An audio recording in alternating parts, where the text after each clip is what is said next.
All right, so welcome back to Be the Market Expert. And wanted to kick it off with this. And I don't know if anyone else has been seeing these news articles pop up. This has been something that's been being talked about over the last few, I'm going to go with years at this point. And it's coming more and more into fruition just because I think that it's like an easy clickbait article that comes up. And so it's this conversation around this silver tsunami. And so basically what the silver tsunami is it says over the next decade, millions of homes could hit the market. And it says, thanks to the aging baby boomers.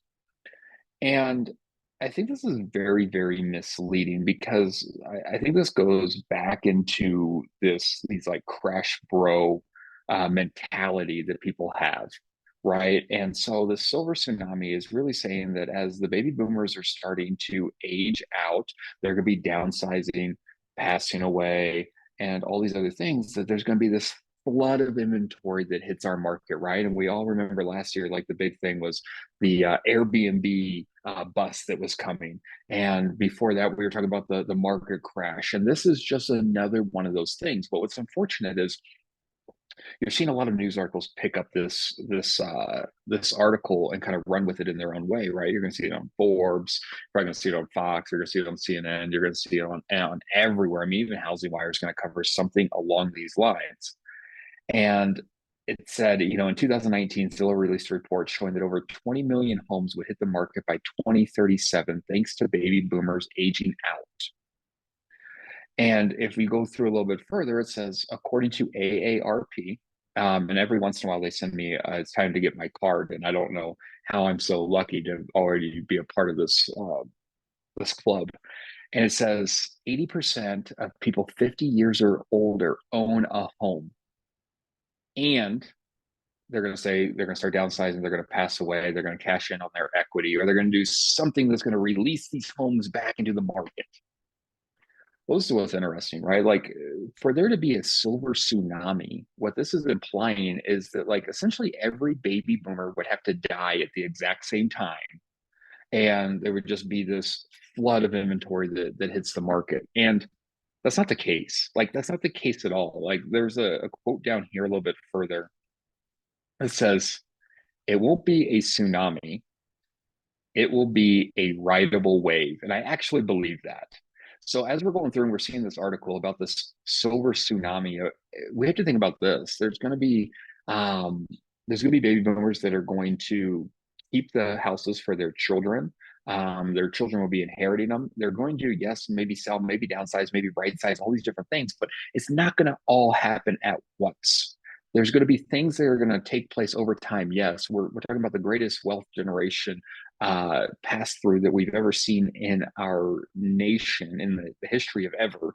And this is a very, very misleading article that I think you guys are going to start seeing pop up more and more. I just want you guys to be prepared to have these conversations with your clients, right? Like, for this to happen, for these people to be like, oh no, I heard that the baby boomers are going to be dying soon, and that we're going to be able to take all their houses. Like, that is not the case. That is absolutely not the case at all. This is super misleading, and I think that this is actually something that maybe you guys could be having as a conversation and putting out on social media, right?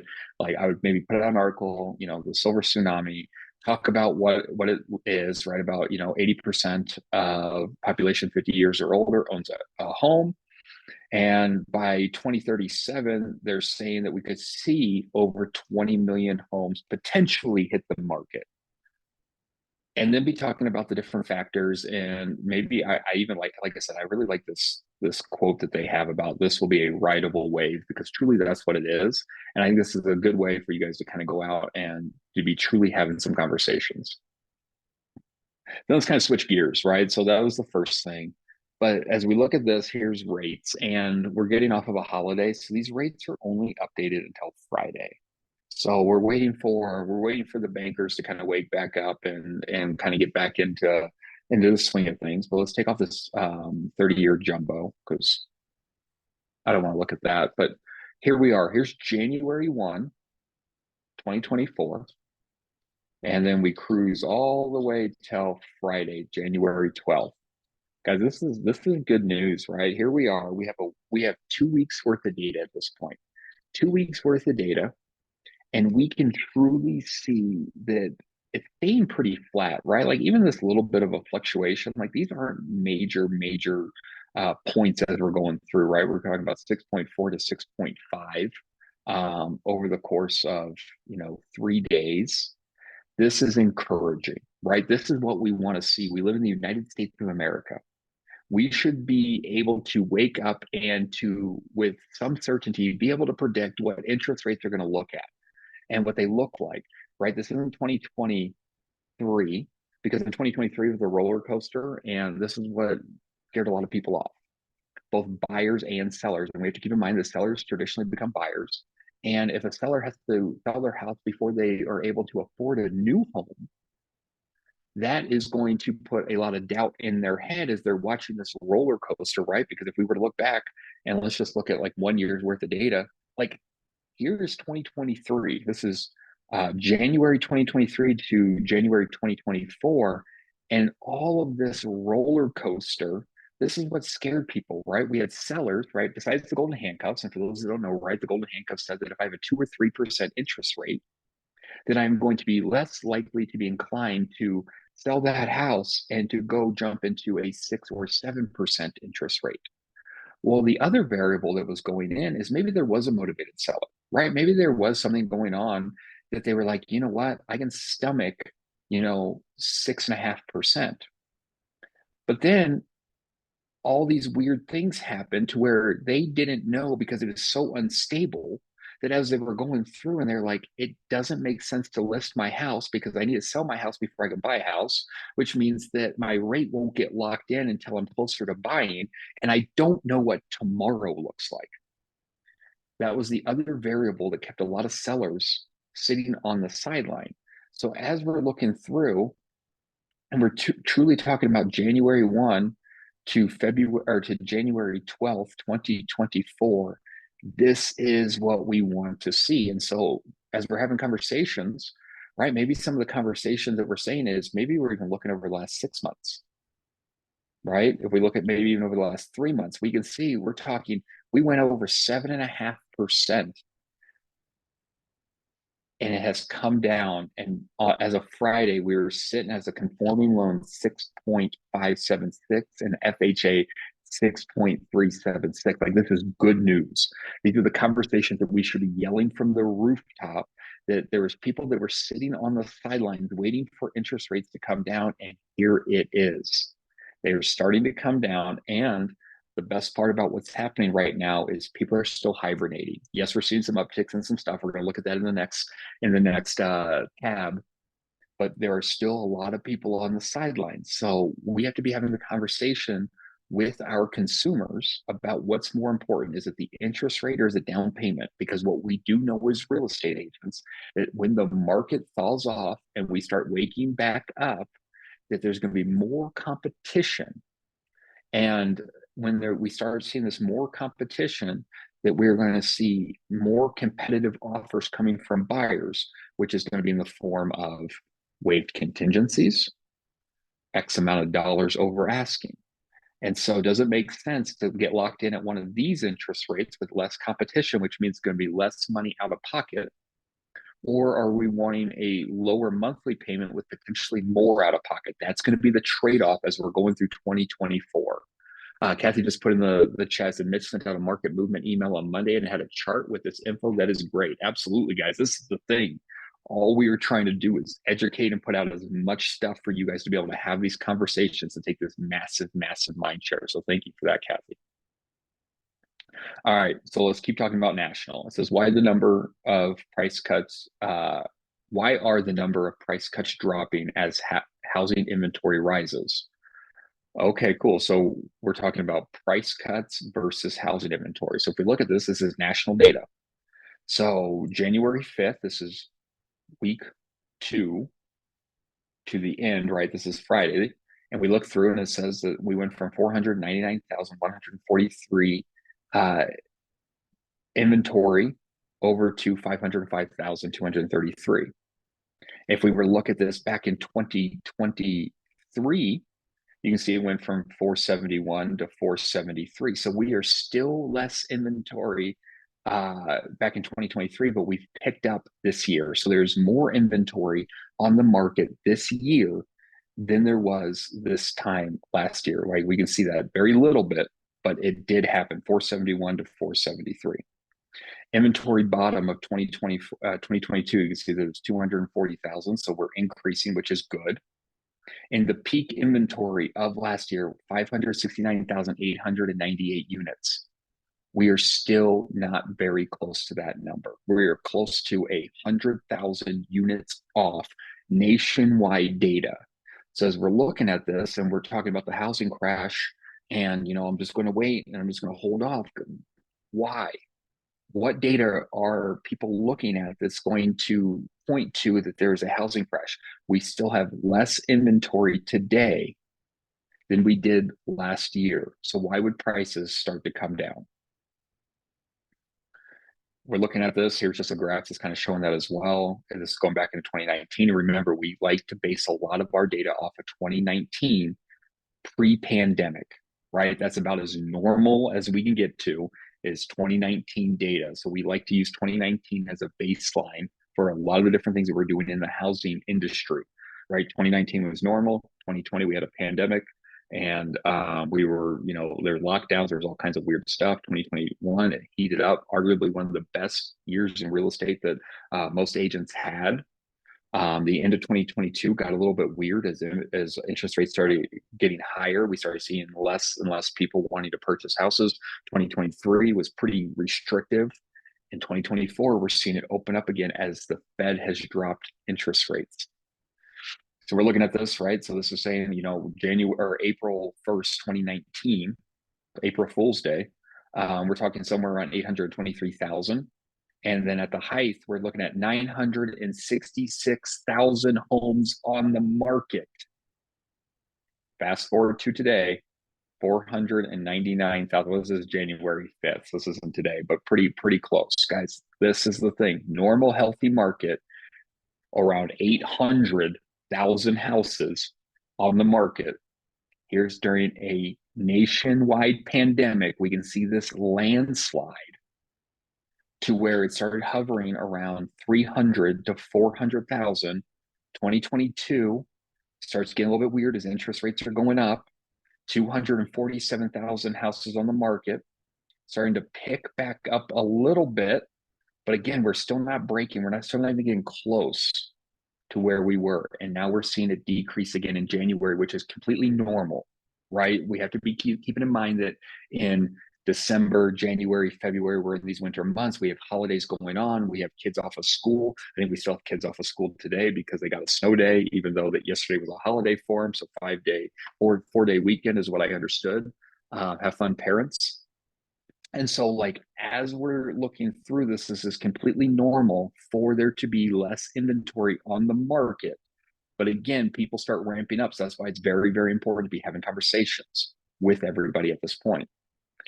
So we're looking through, it says price cuts, right? Price cuts percentage, 21% of homes. And this is the same week last year, right? And so this is 2022 data, 21%, 2023 data, 35.8%.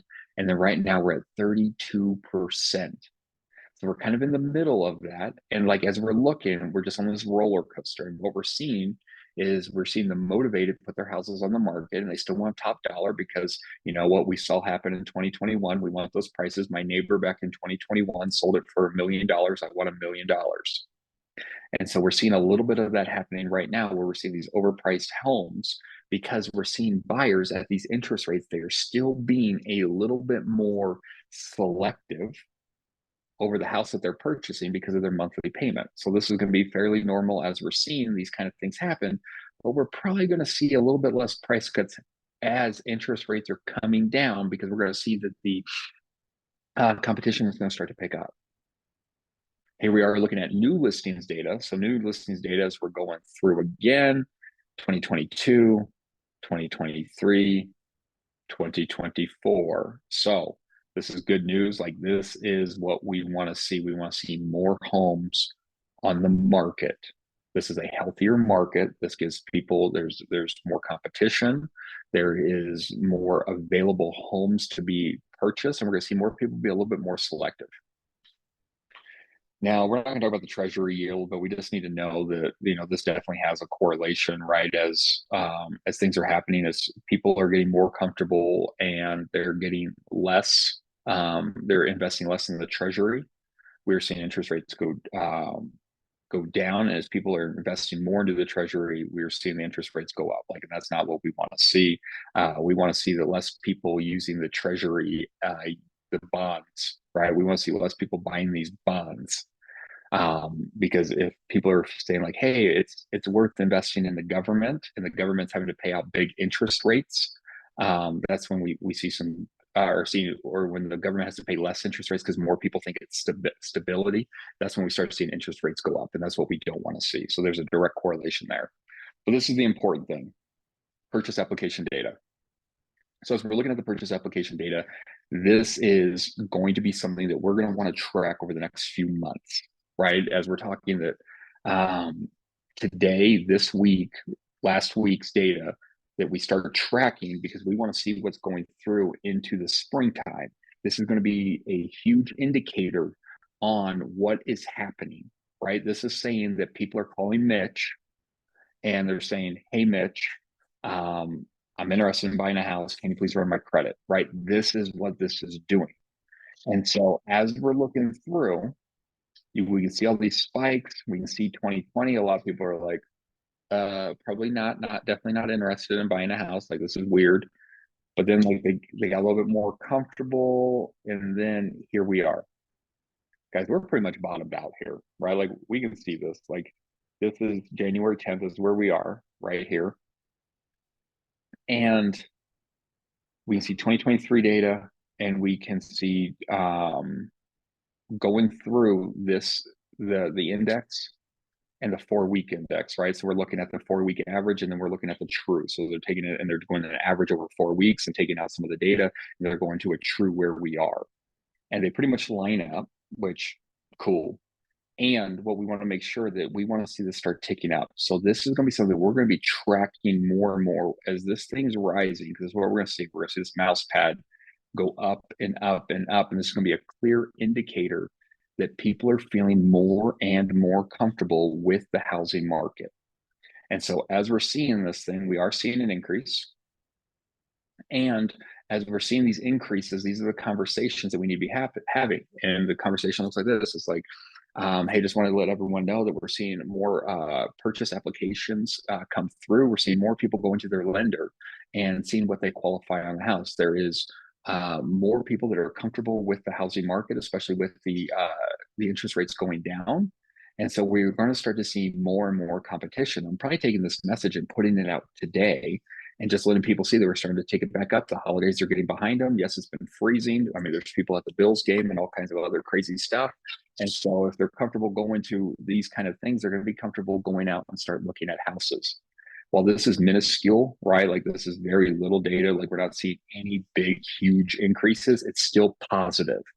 And that's the message that we need to be putting out, is that we're seeing positive increases of purchase applications. So more and more people are comfortable, that are saying that, hey, I want to know what I qualify for, which we know is an indicator that they are starting to look at homes. So that's going to be some of the things. Like, this data right here is going to be very, very important. And this is probably something that I'm going to go through, and I'm going to be making sure that I'm communicating that it's starting to wake up. So then let's go over a little bit more. Let's talk about Colorado, right? This is Denver Metro. This is already Colorado.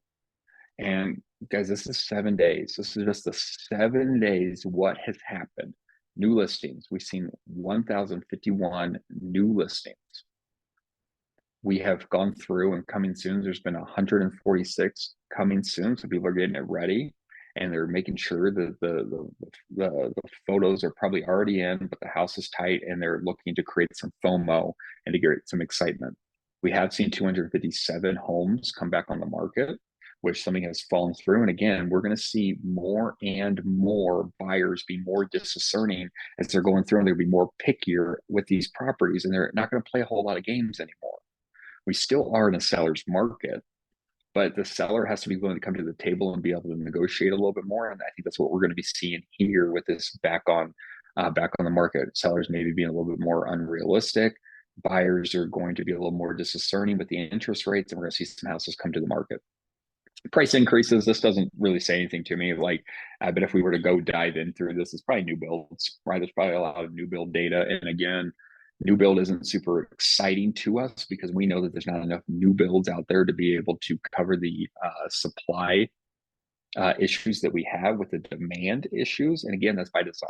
Keep in mind the builders are for profit. They're not going to ever outbuild the current demand at the price threshold that they want to keep it at. And so the 212 doesn't really say anything to me. 785 price decreases. Okay, cool. So again, we're seeing some homes hitting the market that are a little bit overpriced, coming down, and 1,269 homes that are pending. Cool. We're seeing 187 or 875 houses that have closed. So again, like as we're looking through this, we looked at this the other day. We have less than 2 months of inventory. We have less than 2 months of inventory on the market in the Denver metro area. That's December data, right? Because everything that we're looking is rear view facing, because that's the best way we can do it. So rear view facing data says we have 2 months of inventory. And this is kind of painting a little bit of a picture. We're seeing houses come on the market. We're seeing, pendings happen we have more pending than we actually have new listings. Closed is pretty close to new listings as well over those 7 days. And we have some expireds. So again, this actually might be something as well. Like if I'm going through and I'm thinking about, what my plan looks like for 2024, we might be making some phone calls to some expired people to be seeing like, hey, I saw that your home expired. The market is starting to heat up. We're seeing some purchase application data go up and actually start taking some massive mind share from some people. And then here we go, guys. So let's look at Arvada specifically. So this is Altos data. And again, you guys all have access to this. Like if you just Google Altos research, you can pull this up. It's free for this view right here. And if we were to look through, we're just looking at Arvada. So Arvada specifically, it says this week, the median list price for Arvada is $725,000. And again, guys, if we're talking about median, they're taking out the lowest number, they're taking out the highest number, and they're working inwards, right? That's what the median data is. I go out to the outliers, either side of the outliers, I move all my way in until I hit that middle number. So they're saying if I were to take out all the top and all the bottom data, 725,000 is our median price point for Arvada. And it's saying that this is a strong seller's market at 47. They're ranking it out of 100. So they're saying we're still in a strong seller's market. And they're saying this was an increase over last month's action index of 46. So not a huge increase, but they're still saying that this is a seller's market. And look, we're seeing a decrease in inventory. So here on the right-hand side, this is where it gets a little bit interesting. So we can actually just take some snapshots of this.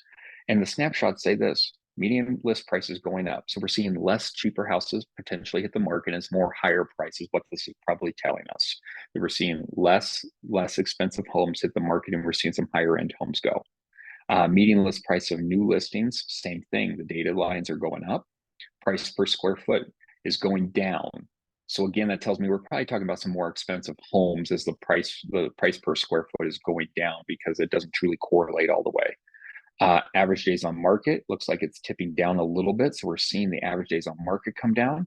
We're seeing the median. So the average, right? So the average is they take all the data and then they divide it by each other. Like they add it all up and they said there's 15 of them, which we know there's more than 15. We just looked at that. We're talking like 1,000, right? We take 1,000 homes for all of RE Colorado, and then we divide them by 1,000 homes after we add it all up, and that gives us our average. So there's average data has come down. We're down to 90. And then the median days on market is down to 56. So we're seeing homes sit on the market less and less. And that's why we're seeing these home prices go up as well. There's still not enough inventory. We're going through and we're looking at price decreases. Price decreases are going down again. So as we look through, we're seeing less and less price decreases. Price increases have gone down. And again, price increases truly tell me that we're talking about new builds. So I'm not going to put a whole lot of stock into this, except for I'm going to say that there's probably less new builds hitting the market, which we already talked about. We're not going to see a lot of new builds hitting the market because builders want to keep the prices high. Relisted houses, we are seeing some more houses come back on the market, increase, right? So 10%. Inventory is coming down. And we just talked about this. We're seeing a little bit less inventory. median rent, which is also an interesting number. And so we probably want to play with this number. And so what would it look like if we're taking and we're educating, we're being the real estate economist of choice, and we're talking about that the median rent in Arvada is $2,848 a month. And then we're looking at houses with the interest rates, and we're trying to figure out with what the interest rate looks like and with the home prices where they are, where is that break even point as far as just a very, very limited view of month over month, right? So if I'm saying that, hey, if my mortgage payment's somewhere around like $3,000 a month and it costs me $800 or $2,800 to rent each month, like where does it make sense? And that's probably also where I'm going to sprinkle in the 4% appreciation year over year, as we're kind of going through and we're talking about some of these different things. Now that I think about this, I'm going to pull up something that I saw that you guys might be interested in that I wasn't thinking about until now. But I did see this infographic today, which I thought was kind of interesting. So check this out. This actually came out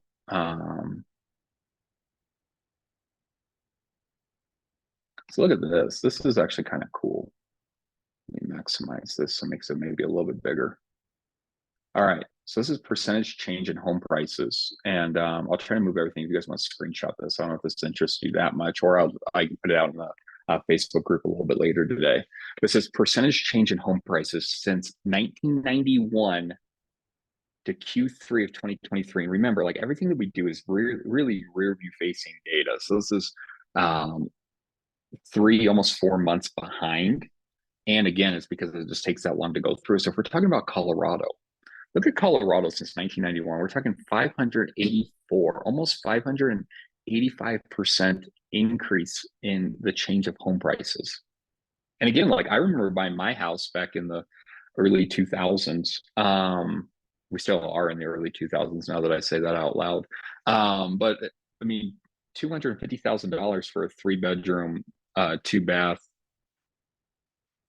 2,500 square foot home on like a third of an acre. Like, guys, be thinking about this. Like, as we're looking through, and we're talking about finite, because land is finite, and I think we got to keep that in mind, especially as we're having these conversations with people, is that they're not making any more land. Like at some point, land is going to run out, and we can't build on it unless you want to go to live in Wyoming. Which, raise your hand if you want to live in Wyoming. Not a single one of you raised your hand and said, I would love to live in Wyoming. I bet it's really cold there right now as well, colder than here.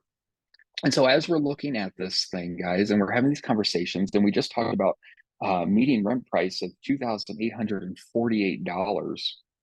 And then where does it make sense to pay a little bit more for a mortgage? And then we're looking at this, and we're talking about 30 years.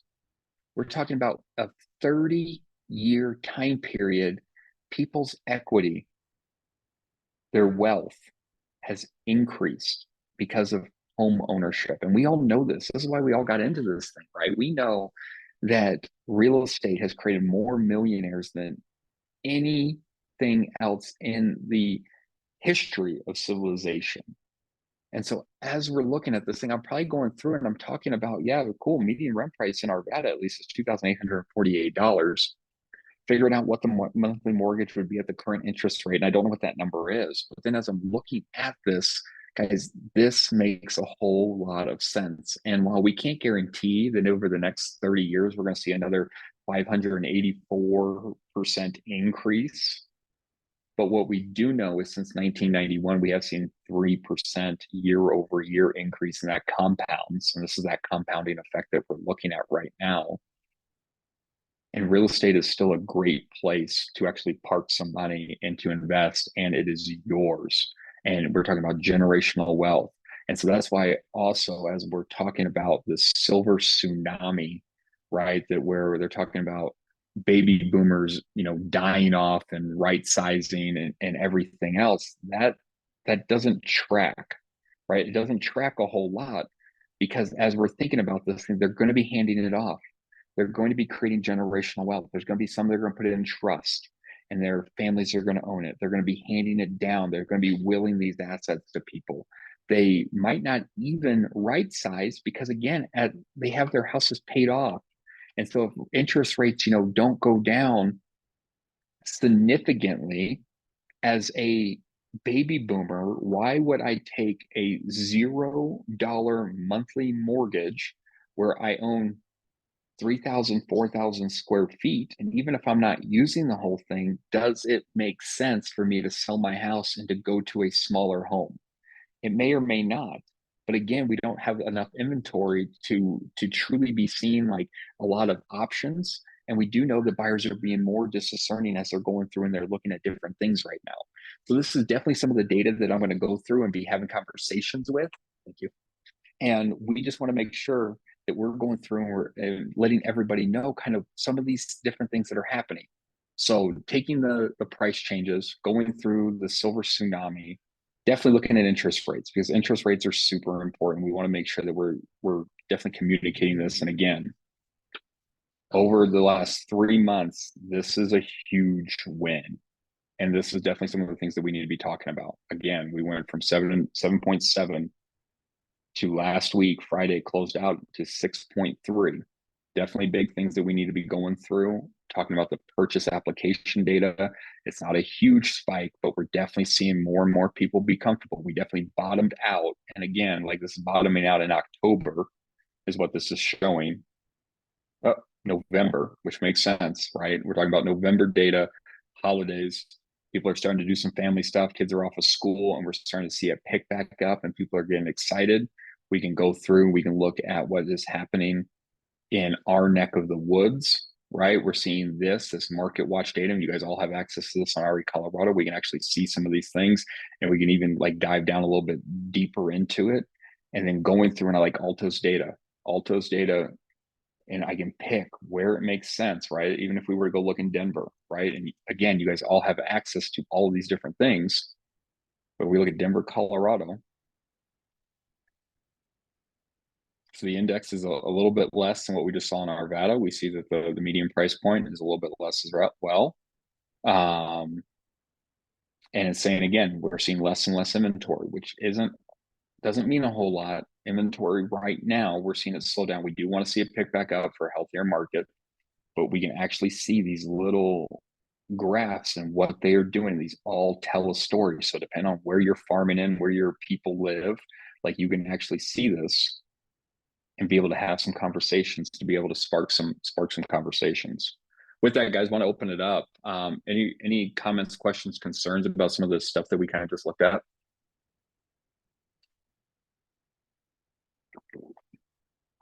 Simple group.